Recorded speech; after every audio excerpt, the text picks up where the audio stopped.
So good morning. Thank you to everyone for joining us this morning. I hope you don't have to put your hands up at this point, that you haven't come on here with a drink problem and we haven't misled you with the title of the event, because it is heavy drinking water. So hopefully that's what we were all expecting. I'd like to thank Nick Swan and Julie Clare for delivering the event this morning. And really that's it for me. I'm Sally at Gatwick Diamond Business. I'm the operations manager. I'm going to hand over to Nick and Julie. I think Julie, you're starting. I'm looking forward to hearing from you both. So enjoy. Thank you. Thank you. Thank you.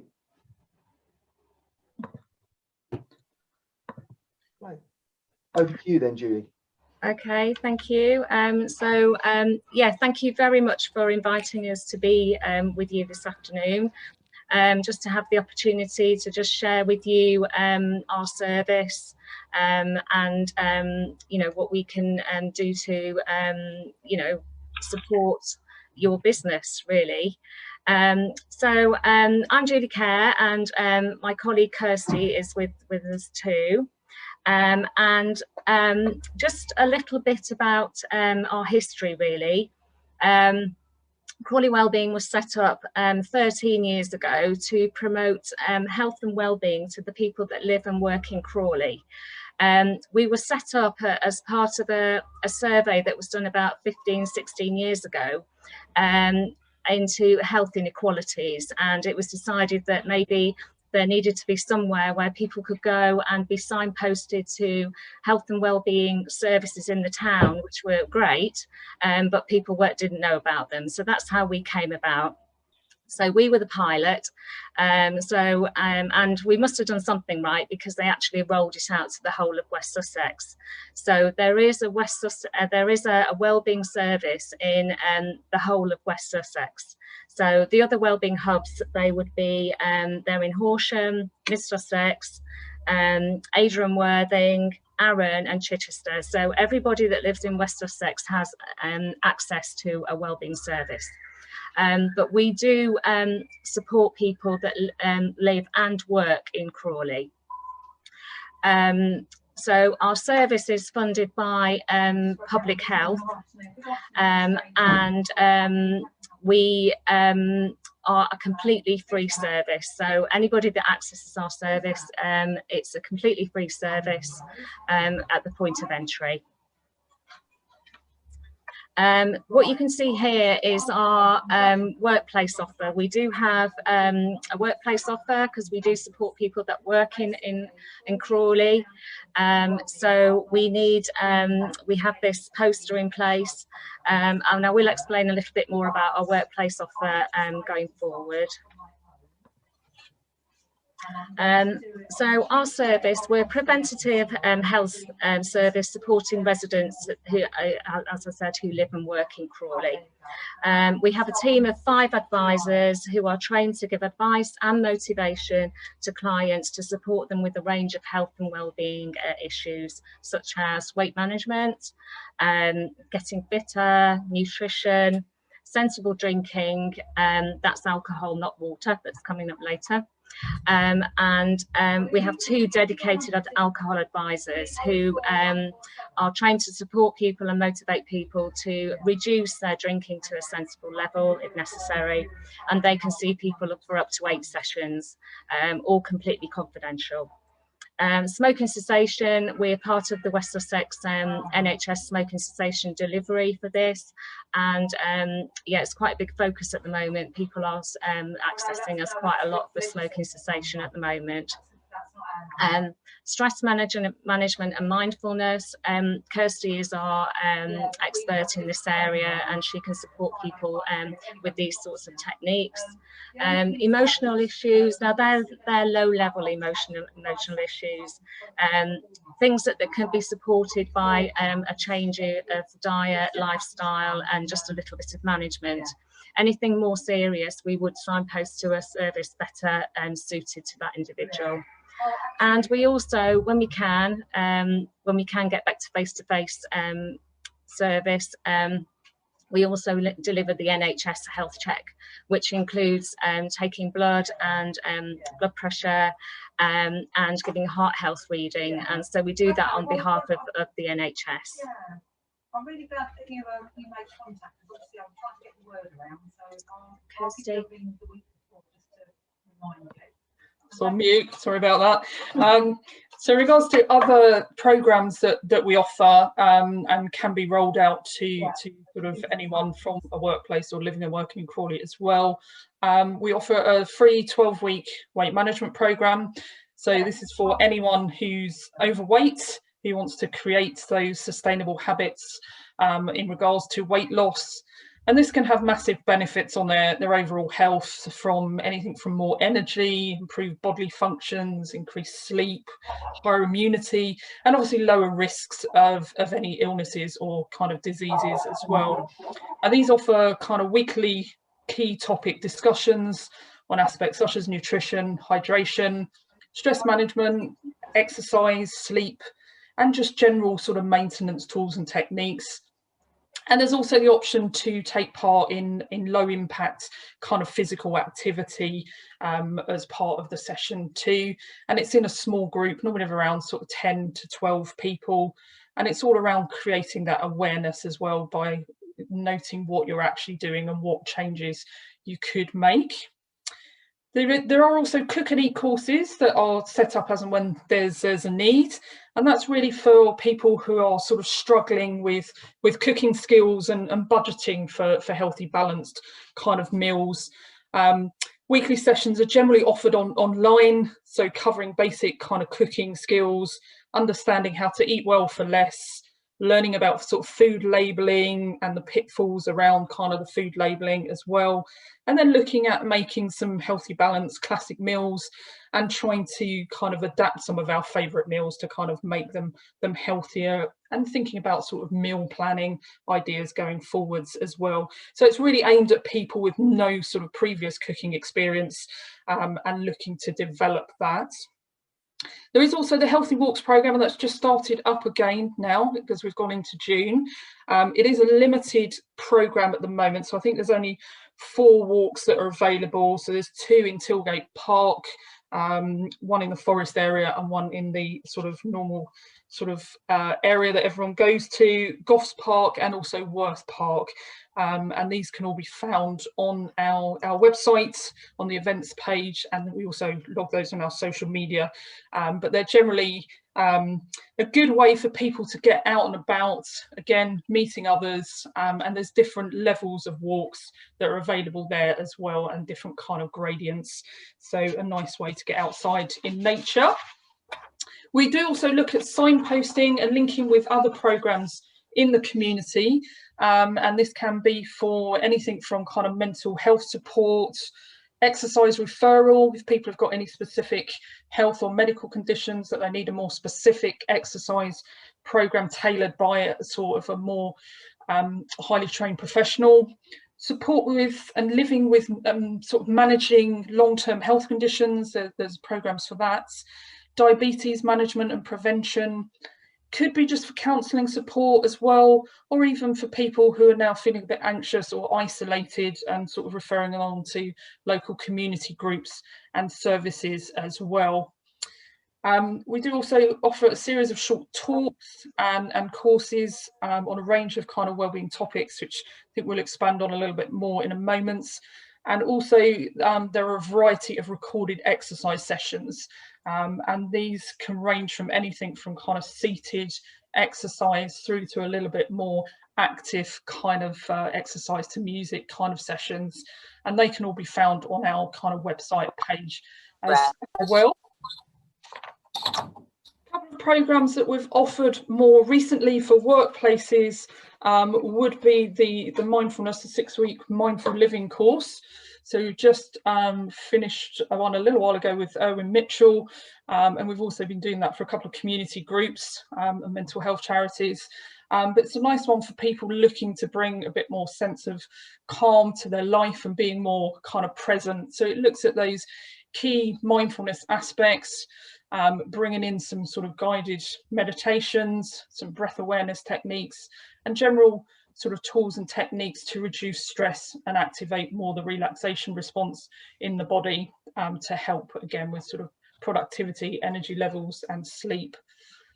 We can also tailor our weight management course to be more specific to the needs of workplaces and make it more accessible. So we can do a shortened version with sort of 30-minute sessions on key topic areas. So just looking at 6 key topic areas that may have been highlighted by any workplaces.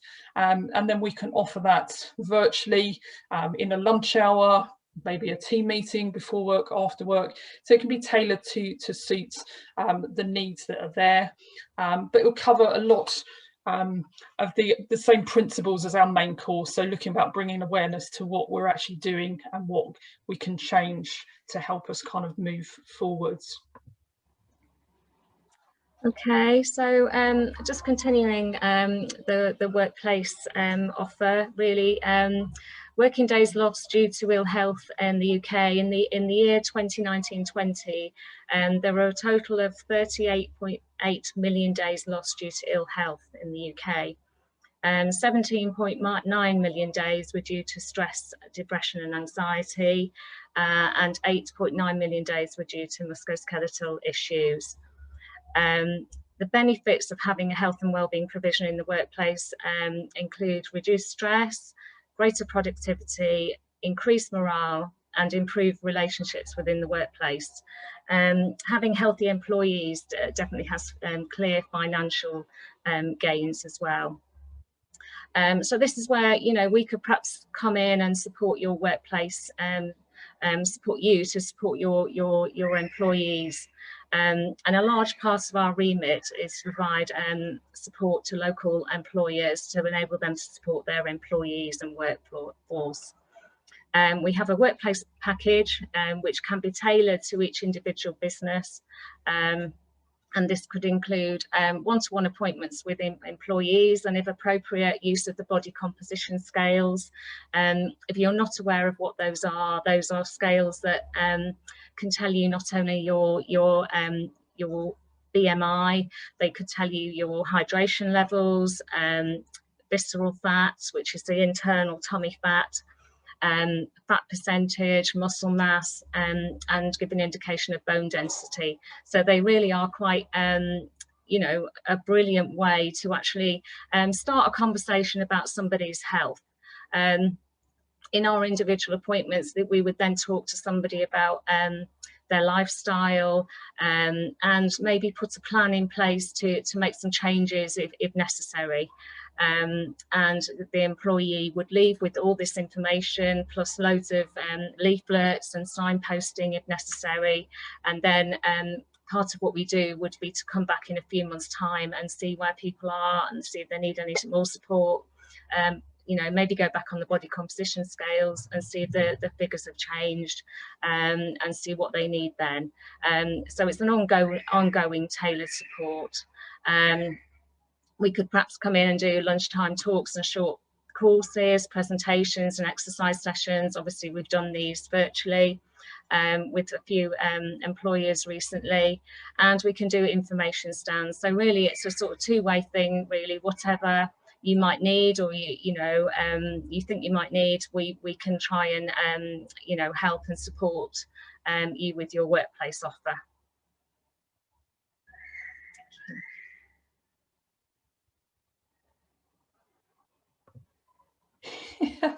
Sorry, live again. So with regard to some of the talks and presentations that have been quite popular for us recently in delivering to our own staff at the Crawley Borough Council, as well as other workplaces, have been stress and anxiety management.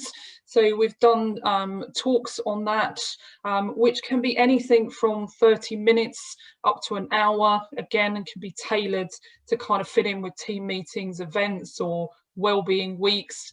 Online, obviously, at the moment, but hopefully face-to-face at some point soon too. Mindfulness, so again, this can be tailored to just talks or short workshops rather than the 6-week course that I mentioned earlier. Keeping healthy whilst working from home, so we found that's been quite popular because a lot of people have struggled with aspects around working from home, and we've all obviously had different things going on and different things we've had to kind of work with at home. So some tools and strategies around that has been quite popular. what foods can help our mood, because again, people's moods have kind of changed with different situations. So that's been quite useful for people to understand how foods can benefit them and make them feel better with their kind of mental health as well as their general well-being. Nutrition in general, so some of the sort of healthy guideline reminders and those types of foods and portion amounts that are useful for our overall well-being. Sleep, so that's a really powerful one that can obviously affect our mood as well and our overall well-being. And menopause has been quite a popular one as well recently, and a lot of interest in that. So that gives a background around that and how people are affected differently and what they can kind of do. Getting fitter, so this can just be discussing the what's available with regard to the activity offers in and around Crawley, but also just giving some basic guidelines and some top tips as to what people can do to get fitter themselves.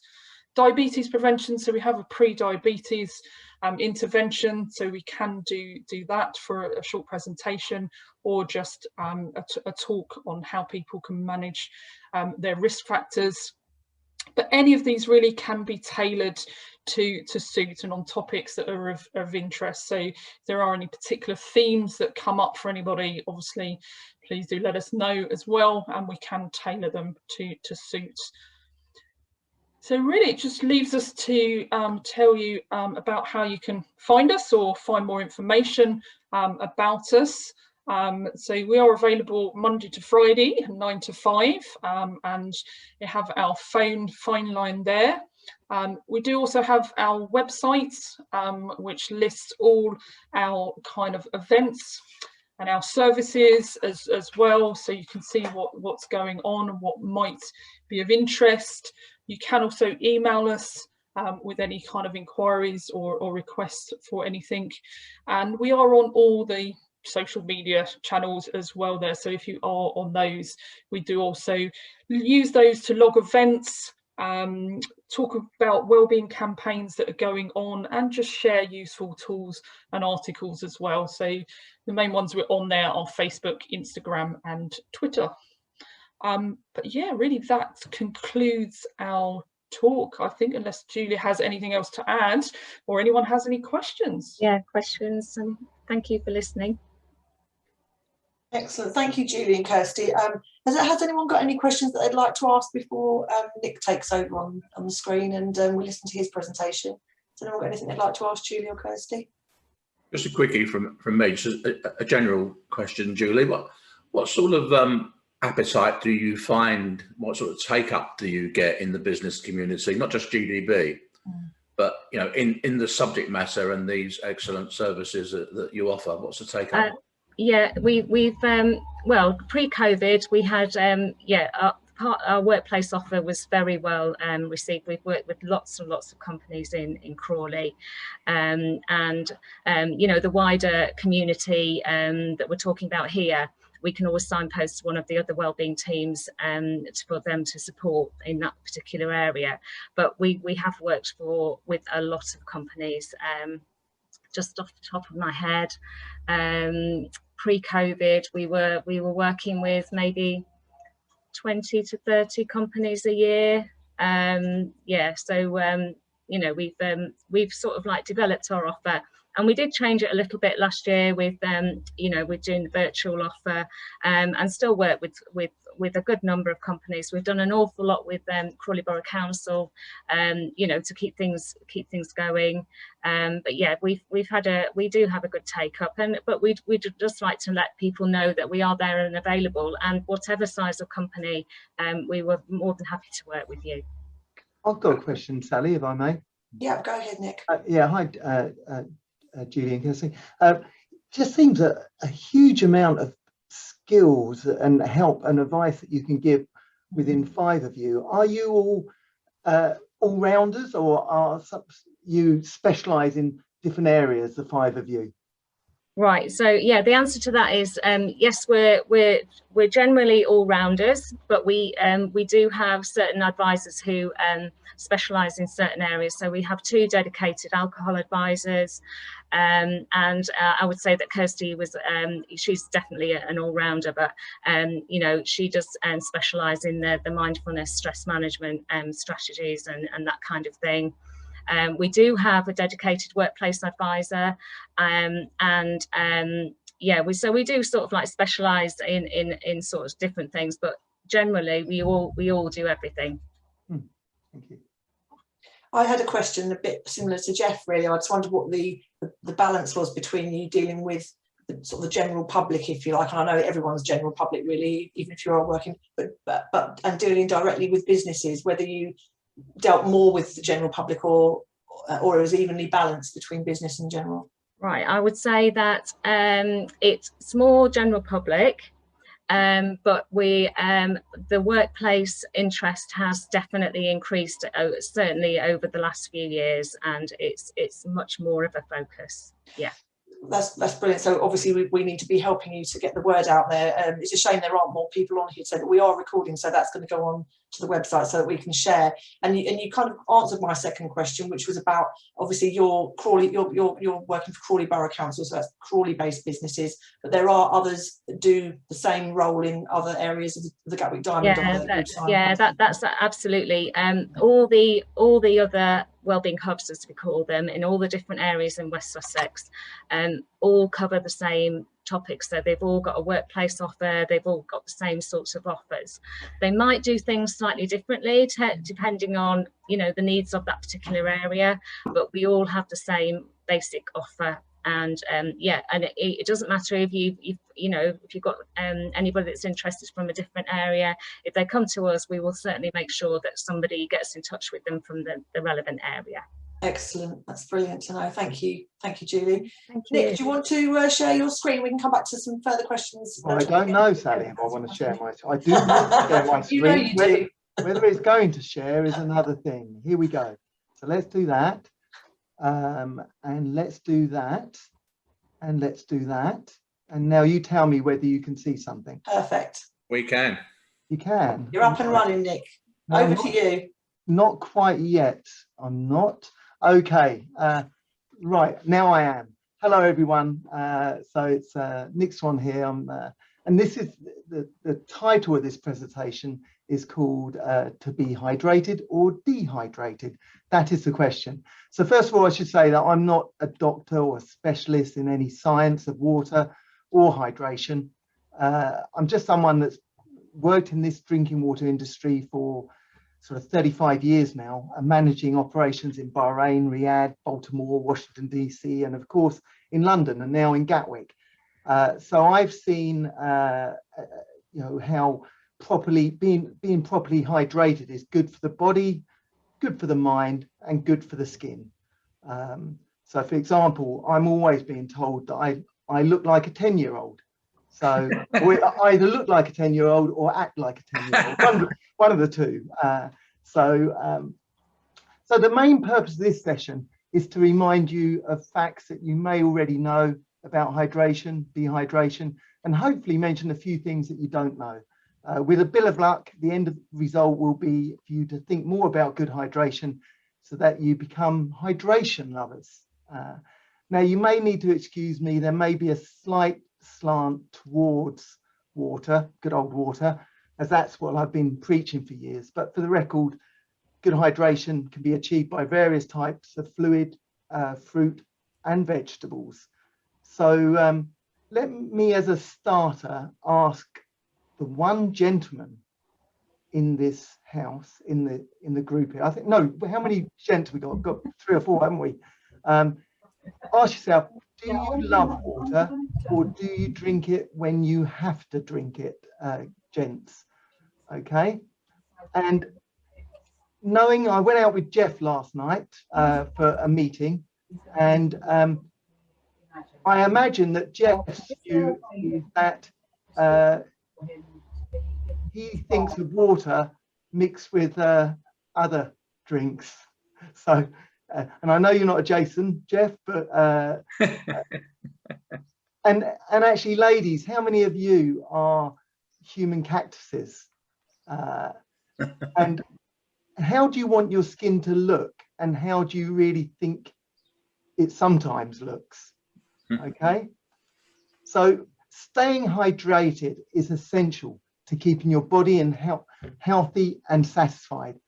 For starters, our body is made up of 60% water, so it's really a no-brainer that we need at least 60% actually. So it's a no-brainer that we need to provide our body with more and more fluids to replenish the fluid that we lose. So good hydration is one of the most important aspects of a diet. Drinking enough liquids to keep the fluid levels in the body topped up helps to ensure that all bodily functions are able to take place as normal. So drinking enough water each day is crucial for many reasons. It helps regulate body temperature, it keeps the joints lubricated, prevents infections, delivers nutrients to cells and keeps organs functioning properly. But it's important to state, as I mentioned before, that it doesn't have to be water, water, water. Water probably is the most effective drink hydrator, but even coffee, tea, low-fat milk, fruit, veg, all do that part in contributing. And of course, coconut water is a brilliant hydrator because as well as water, it's rich in potassium, but still low in calories. So overall, being well hydrated increases energy, keeps your muscles and joints lubricated, prevents overheating, impacts brain power, and improves the quality of skin. Now, even one of the world's greatest brains and diplomats struggles when he's not hydrated. Might not be able to hear this, but I just love the way this man, with everything he does, it has to be power, authority, strength. I don't have water. That's something. What? Oh, it's okay. Look at the facial features here.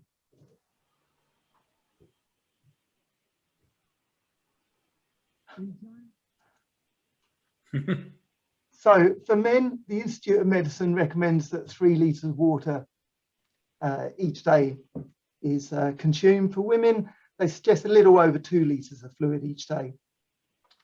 And as mentioned, being hydrated maximizes physical performance, significantly affects energy levels and brain function, may prevent and treat headaches, may also help relieve constipation, may help treat kidney stones, help prevent hangovers, and can aid weight loss. So what is dehydration? Well, water comes into our body in several ways. Through what we drink, which is about 80%, and what we eat, which is about 20%. And a small amount is made in the body. Water leaves our body when we make urine, sweat, and breathe. So dehydration happens when the amount we are drinking is less than the amount that we are losing. Makes sense, really, doesn't it? You can usually reverse mold to moderate dehydration by drinking more fluids, but severe dehydration needs really immediate medical treatment.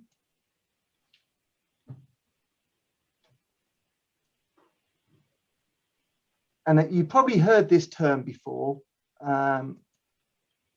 which is if you feel thirsty, you are already dehydrated.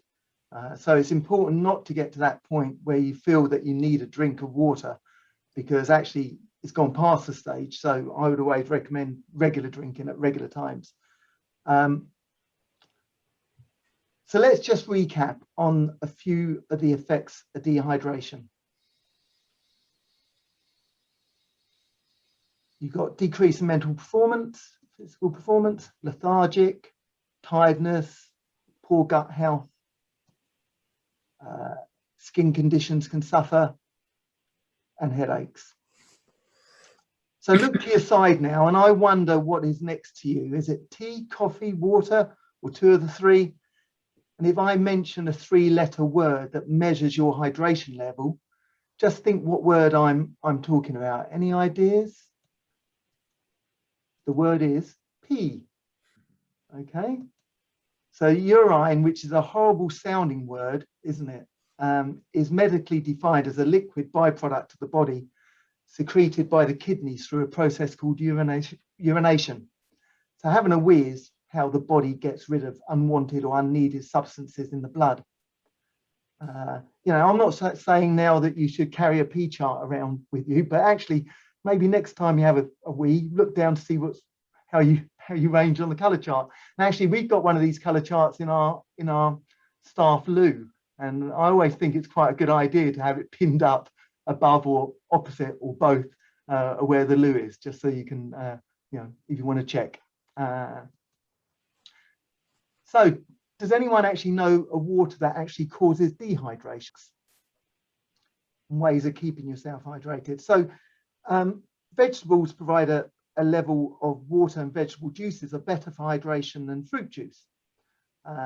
We have fruit. Watermelons is very healthy and one of the most hydrating foods you can eat. Strawberries have a high water content too, making them a very hydrating food.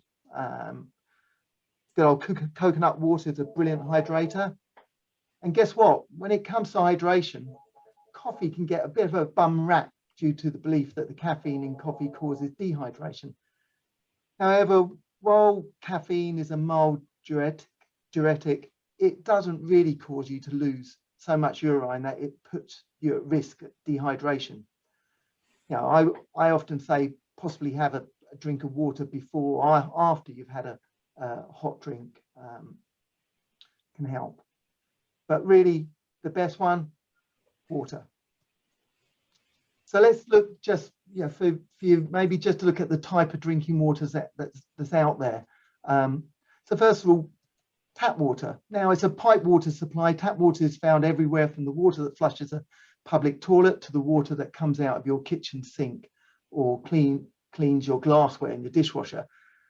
Though many people turn their nose up at the idea of drinking tap water over taste or safety concerns, the truth is that really tap water is safe to drink in the UK. Residue chlorine in the water can make it less desirable, and sometimes you may need to run the tap for a little while before filling the glass, but it's fine. Natural mineral water. Well, all natural mineral waters should come directly from a named underground source that's guaranteed to be protected from pollution. This source should be named on the bottle. There's a difference between mineral water and spring water. I'll come to that in a moment. And like all others, it has to contain consistent mineral composition, i.e. calcium, magnesium, potassium, sulfates, to name just a few. It can't be chemically treated under any circumstances, and the flow of the water must be constant too, so that its purity can be guaranteed. If all those things apply, you can claim natural mineral water status. And if you can't claim all of that, you can't claim it's a mineral water, and that's the law. You might want to look closely on when you look at bottled water on supermarket shelves, and there's a reason that some would be called natural mineral water and now some would be called a spring water, a natural spring water. So moving on to spring water is the statutory name for water which comes from a single non-polluted groundwater source. Unlike natural mineral water, the source does not need to be named on the bottle. Also, there's no formal recognition process required, although it has to still meet registered, and it has to be registered with the local authority.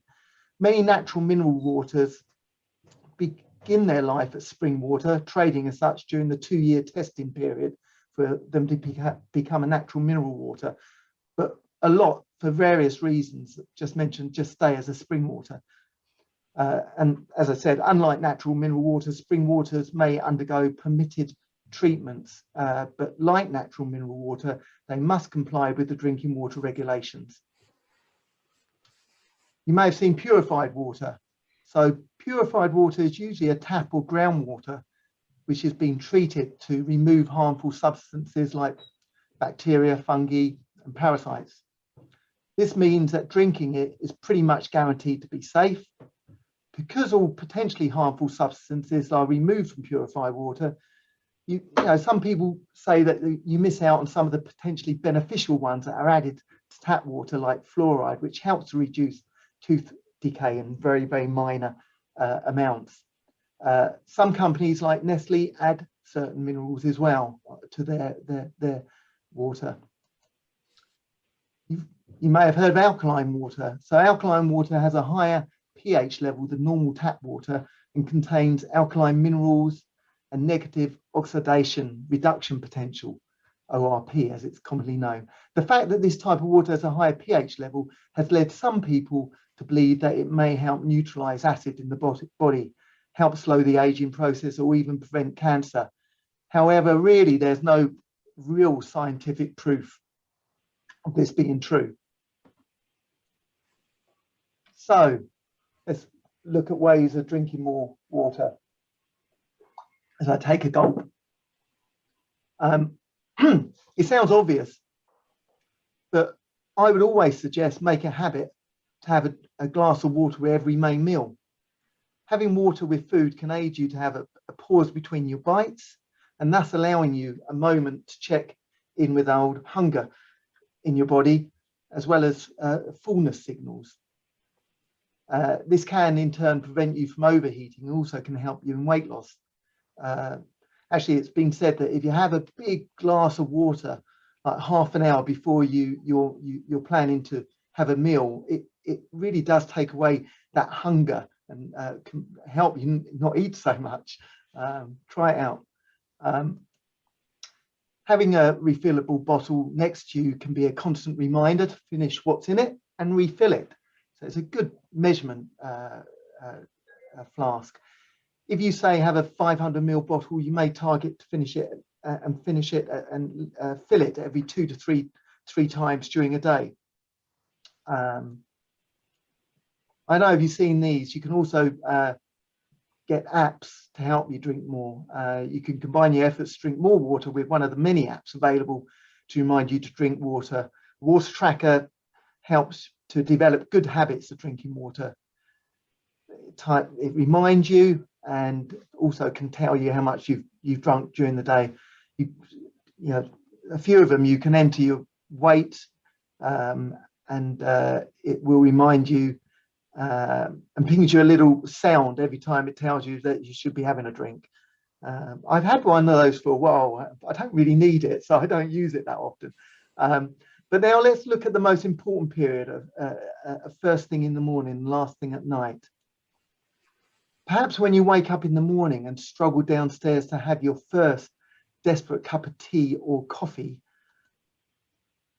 or whiskey in certain cases for certain people, try filling a glass of water and downing that first.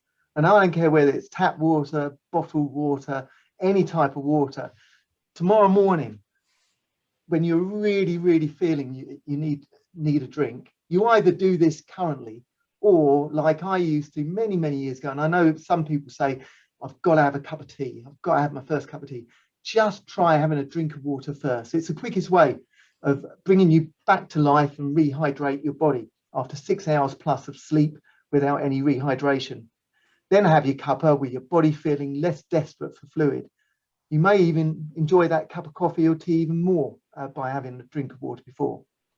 And also, and you have to be careful with this one, make your last drink at night just before bedtime a glass of water. Now, I know I'd recommend a very small amount, so it's pure water that runs through the body and provides that body that vital hydration boost. Obviously not a big glass because it may get you up during the night. So, you know, be careful. And obviously try to avoid any drinks at night, late at night. And finally, to see the effects of hydration and what good hydration has had on me, I've just got to show you, because I've got 40,000 hits on this now and I'm determined to get it up even more. It's a bit of a desperate attempt, but it's a small clip from a fitness video that has taken the internet by storm. You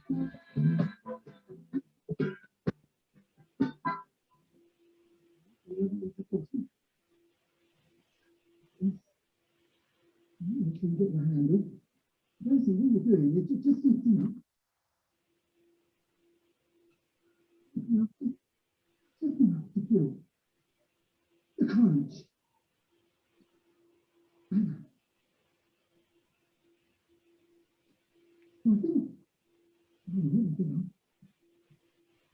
Okay. Right. That's it. And that is it. And that's my daughter's video in that. Stop laughing because I kept on banging my head and everything like that. But anyway, watch the video. Look, there it is on YouTube, www.water.com on YouTube. And that's it. Thank you very much, guys. Thank you, Nick. Was there any water in that bottle? Yeah, actually, 11 litres, 11 kg.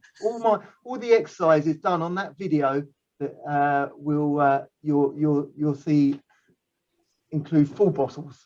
Excellent. Thank you very much, Nick. That was really informative. I have got a question. I'm going to kick off as I've got the floor at the moment, if that's okay. The water that was spring water that can be treated and that kind of thing, or the Nestle type water, have they got a shelf life? Years ago, all water didn't have shelf life, didn't have any shelf life at all. Now they tend to have a 12-month shelf life on bottled water. And you know what? I've been in this industry so long, all over the world.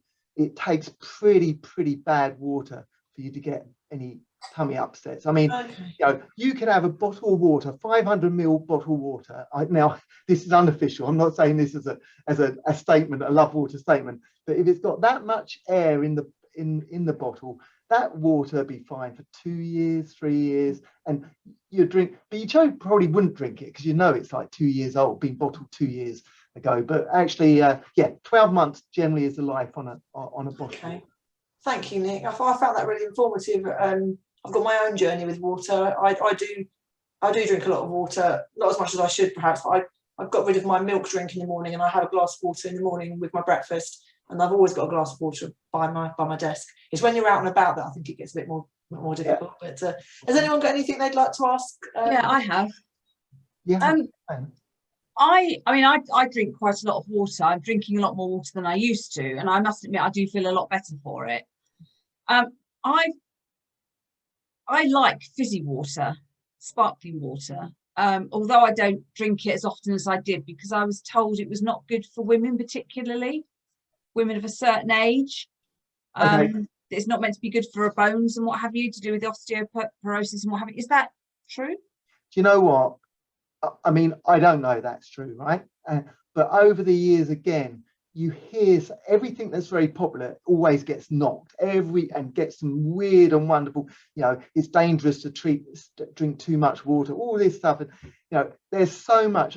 I've never known any problem with drinking sparkling water, you know, and heard anything myself on that side. No. And I've heard some crazy things over the years that kind of come into a newspaper. There's nothing ever that's put down in writing as factual. I bet there's nothing factual that everyone knows. It's someone said it somewhere. It's been put in writing, and you might get some crazy professor somewhere in the world that insists that it's true.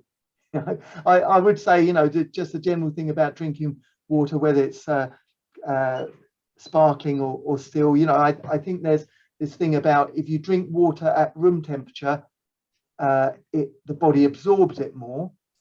If you drink water chilled, the body has to work harder to bring it down to room temperature. And so a lot of people who are looking to do fit and weight loss will want to drink water as cold as possible, so it gets the body working as hard as possible to bring it down to room temperature. You know, and I think that's partly factual. That is factual. But yeah. Cool. Has anyone else got anything they'd like to add? I have. Go on then, Jeff. Nick, reference your glass of beer that you showed, right? Yeah. We all know that alcohol dehydrates. So if you drink a bottle of wine, you know, some people do, don't they? With one meal, they'll drink a whole bottle. Some people, you know. I can understand that dehydration, but somebody once told me that if you drink a longer drink, like a beer or a lager or something like that, that on balance, although it has a dehydrating component because it's got alcohol, but on balance, it hydrates you. A pint of beer would hydrate you rather than dehydrate you. So, A, is it true? And B, what would you recommend in terms of how many pints I should drink every day to stay healthy? Good, good, very good, and with a straight face. I in a way, when you think about it, that does make sort of sense. That if you've got, you know, you're drinking, you know, a bottle of wine in 3 or 4 glasses, and you're drinking pints of water that have an element of pints of beer that have an element of water in them, you would think that dehydration effects are quite not so bad when you're drinking. I wouldn't say it hydrates you, but it may be, you know, you can drink more pints of beer. And I know on your side, Jeff, you know, you drink lots and lots of beer. So eventually it's going to get to you, the dehydration, Jeff, whether you like it or not, after you've had your normal 15, 20 pints a night. Yeah, so you have to work on it, in other words, Nick. Yeah, and I would still say, I mean, I don't know about you, Jeff, and ladies and gents here listening, when I go out for a night out, I am more conscious than ever of having a bottle of water as the night goes on, every pint. Excuse me. You know, I'll have a lot of water during the night, and it makes a huge effect and in reducing that horrible feeling that you know can get in the morning. Yeah. So. A pint of water before bed after a night out. That's what I've always done. I know it's not the ideal way to have a good night's sleep, but interesting as well, Nick, about the effects of dehydration. I saw firsthand with my dad, who's passed away now, but he was quite elderly at the time, and he went through an episode where we had to go to hospital, where he seemed to have completely lost his mind. He literally was gaga. We thought, oh, that's it, we've lost him. He's got dementia or whatever, and it turned out to be dehydration. Wow, really? And I was really shocked at the level of effect that had on him, because once he was rehydrated, we had Dad back, you know. So that was severe then, wasn't it? Yeah, very severe. UTIs can cause that. They get you. I know we had that with my mum and my dad. Because they wouldn't drink, because going to the bathroom became more difficult for them. So they would drink less, so they wouldn't have to go to the bathroom so often, but then they'd end up with a UTI. And like you say, they instantly just seem to suddenly develop severe dementia. Yes, yeah, but, it's shocking. You know, it's really shocking when you first see it. And I think that the thing about it's difficult at an early stage to see how it is affecting you, but actually, you know, I kind of think that once I get to that point where if I'm feeling thirsty, I think, oh my God, the dehydration has already started. It could have started an hour ago, and it's only just coming through to the point where I think, jeepers, I need a drink. So, you know, this apps and regular having a little drink of water, you know, I'm sure it helps. It helps in mindset and work and everything to keep hydrated. So don't feel thirsty. And Nick, you've been very good, because you've told us all about hydration, but you haven't mentioned the fact that you supply water coolers to people's places of work. And I think it's worth mentioning that you do offer a resolution to people's staff becoming dehydrated. Yeah, I wasn't going to mention, well, as you asked. Well, actually, the biggest area of our business has been our mini dispenser for the home over this last year. Because we supply Blenheim Palace mineral water in a little 11-litre bottle that goes on a jet black or cream little mini dispenser. It's like a mini version of an office machine that comes out chilled, room temperature, or you can get both. And we love our home customers. Our home customers it's like their own secret little product. We get referrals from them, but they like to keep it to themselves as their exclusive little product. We have incredible loyalty. They rely on us for their water. They just think that if they're going to drink something, if they're going to drink water, and water is the most important thing for the body, you know, why don't they drink the best? And it's there staring them in the face every day, and it's great. So yeah, no, we do supply offices. The mini is suitable for offices from 2 staff up to 10, but it's also fantastic for the home. And we do free trials as well. The free trials don't always work out. We plonk it in someone's home, plug it in, put the bottle on, and for various reasons, they get to the end of the 11 litres after about a week or earlier, and they say, you know, either it's not right for us, we leave it for 6 months, it's too expensive, and we just say no problem, thanks for trying it, and we take it out. So there's always the offer. So thank you. So just need to get in touch with you, Nick, if anyone wants to find out more about that. I'm thinking more about once this is online, and people can see it on the website, see the recording. So excellent. Has anyone got any more questions for Nick or for Julie or Kirsty? Are we all good? So I think in that case, it just leaves me to say thank you very much to all of you for coming today, to Nick, Julie and Kirsty for presenting. And I guess as we log off now, you should go and get yourself a glass of water. Thank you very much. All right, thank you very much. Thank you. Take care now. Have a good week. Thanks. Bye now.